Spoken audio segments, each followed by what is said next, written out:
আজকে Valentine day, সবাই তার গার্লফ্রেন্ডকে প্রপোজ করছে।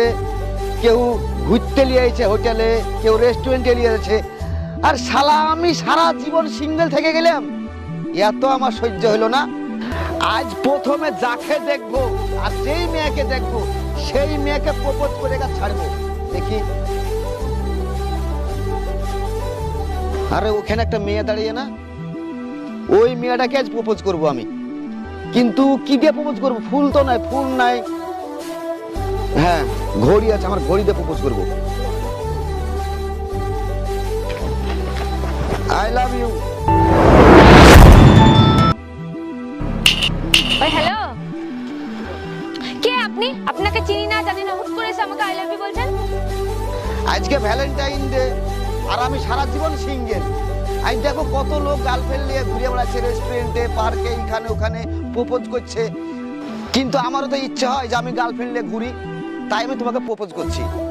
আপনার ইচ্ছা হলে আমি কি করব? যত সব ফালতু লোক, সরেন তো। আরে ওই, তোমার নামটা তো বলে দাও। দেখেন, আমার পেছনে পেছনে আসবেন না, নয় আমি সমাজে মুখ দেখাতে পারবো না।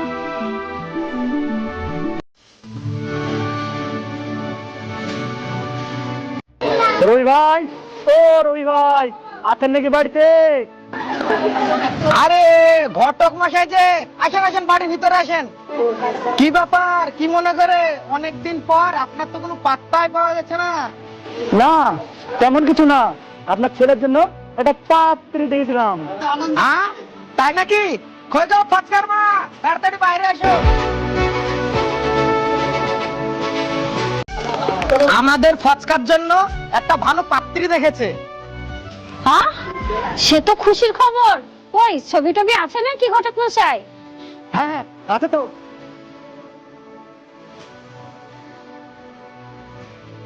বাহ, মেয়ে তো খুব সুন্দরী, দেখো দেখো।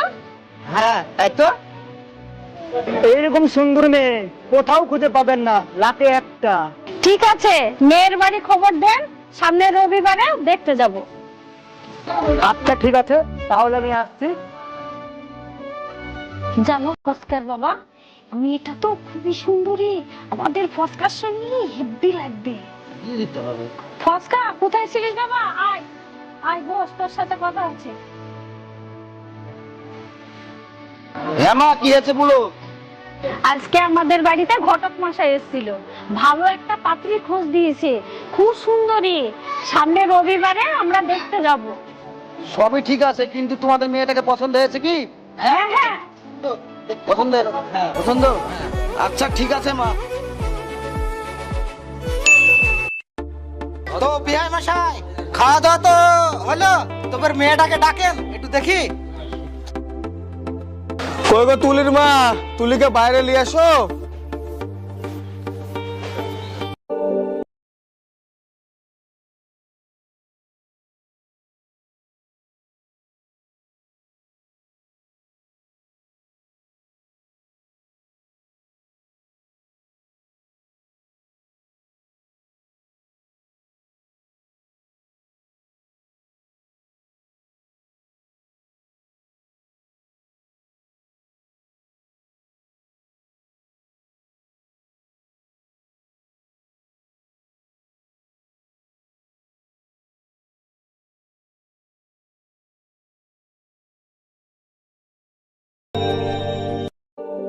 বাবা, তোর কি মেয়ে পছন্দ হয়েছে? কি বলো তুমি মা? মেয়ে তোমাদের পছন্দ হয়েছে মানে আমারও পছন্দ হয়েছে। বাহ, তাহলে তো সব কথাই হলো, তাহলে দেনা পাওনার কথাটা হয়ে যাক। বিহাই মশাই, দেনা পাওনা কিছুই লাগবে না, শুধু মেয়েটাকে সাজিয়ে দিলেই হবে। তাহলে তো সব ঠিকই আছে, তাহলে বিয়ের দিনটা ঠিক করে ফেলি। তাহলে সেটাই করা হোক। তাহলে আগামী মাসের 3 তারিখ শুক্রবার শুভ দিন, তাহলে ওই দিনকেই আপনার মেয়েকে আমরা আমাদের বাড়ির বউ করে নিয়ে যাব। আচ্ছা, সেই কথাই থাকলো, আগামী মাসের 3 তারিখ। তাহলে থাকেন বিয়াই মশাই, আজকে আমরা তাহলে উঠি।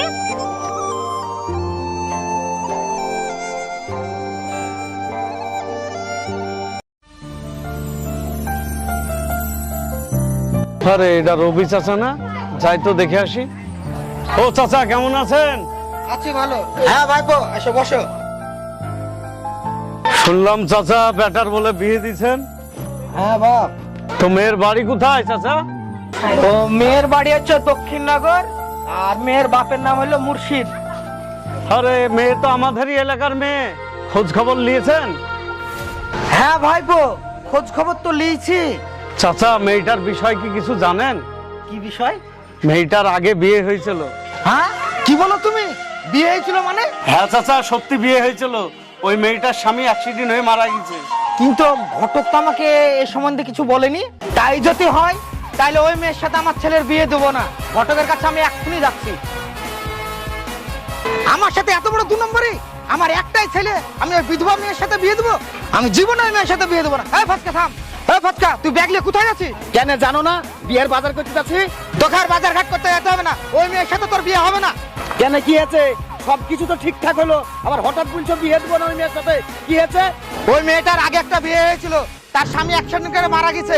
ওই বিধবা মেয়ের সাথে তোর বিয়ে দেবো না। দেখো আব্বা, ওই মেয়েটাকে আমার খুবই পছন্দ হয়েছে, আর ওই মেয়েটাকে আমি বিয়ে করব। তার স্বামী থাক, সে বিধবা, তার বাচ্চা থাক, ও আমি দেখতে যাবো না। ওই মেয়েটাকে আমি বিয়ে করব, তোমার কথা আমি শুনবো না। আমি যখন বলেছি ওই মেয়ের সাথে বিয়ে দিব না, দিব না তো দিব না। থাম, ঘটককে আমি এখনই ফোন করছি, তোর বিয়ে যে কি করে হয় আমি তাই দেখছি।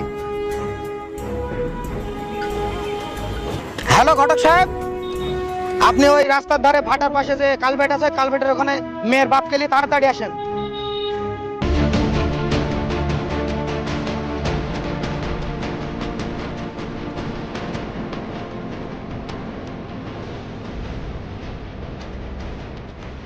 বলেন বিহাই, কি হয়েছে? এই অসময়ে ডাকলেন আমাকে? আপনি তো লোক ভালো না, আপনি যে এত চিটার আমার তো আগে জানা ছিল না। কেন, কি হয়েছে সেটা বলেন আমাকে। কেন কি হয়েছে জানেন না? আপনার মেয়ের যে আগে বিয়ে হয়েছিল সে কথা তো আমাকে বলেননি। কেন, এই বিষয়টা তুমি ঘটক মশাইকে বলেছি, কেন আপনাকে জানায়নি? না তো, সে কথা তো আমাকে ঘটক বলেনি। কে আবার ঘটক মশাই? এই কথাটা তো আপনাকে আগে থেকে বলেছি যে আমার মেয়ের বিষয়ে আপনি সব কথা বলবেন, কেননা আমি মিথ্যা কথা বলে আমার মেয়ের বিয়েতে চাইনি। আপনি এই বিষয়ে জানাননি কেন? আমি ছেলে তো জানিয়েছি এই মেয়েটা তোমার জন্য দেখেছি। এ তো সেই মেয়ে। হ্যাঁ ঘটক সাহেব, মেয়ে আমার খুব পছন্দ হয়েছে, আপনি বিয়ের ব্যবস্থা করুন। কিন্তু একটা প্রবলেম আছে। কি প্রবলেম? মেয়েটা একবার বিয়ে হয়েছিল, ওর স্বামীটা অ্যাক্সিডেন্টে মারা গেছে। দূর ঘটক সাহেব, মেয়েটার বিয়ে হয়েছিল তো কি আছে, ওই মেয়েটাকে এমনি আমার খুব পছন্দ, বুঝলেন? আপনি যত তাড়াতাড়ি পারেন আমার আব্বাকে বলে বিয়ের ব্যবস্থা করেন। ছেলে আমাকে বলেছে এই বিষয়টা নিয়ে কাউকে বলতে মানা করেছে। আমি অত শত বুঝি না, ওই মেয়ের সাথে আমার ছেলের বিয়ে দেব না। দেখো আব্বা, মেয়েটা বিধবা হোক বা না হোক আমার দেখার দরকার নাই, আমি ওকে পছন্দ করেছি আর ওকেই বিয়ে করব। আমি শেষ কথা বলে দিলাম। দেখ বাবা, সমাজে একটা আমার মান সম্মান আছে, ওই মেয়ের সাথে যদি তোর বিয়ে দিই মান সম্মানটা আমাদের থাকবে? দেখো আব্বা, তোমার ওই মান সম্মান টান সম্মানে তোমাকে খাইতে দিবে না। আমি ওই মেয়েকে পছন্দ করেছি, আমি ওই মেয়েকে বিয়ে করব। তুমি কি বলছো সেটা বলো। তুই যখন নিয়ত করিয়ে ফেলেছিস ওই মেয়েকে বিয়ে করব, তো তাই হলো। বিয়ে মশাই যান, আপনারা বিয়ের আয়োজনটা করেন, আমরা বাজার করে নিয়ে আসি। ঠিক আছে।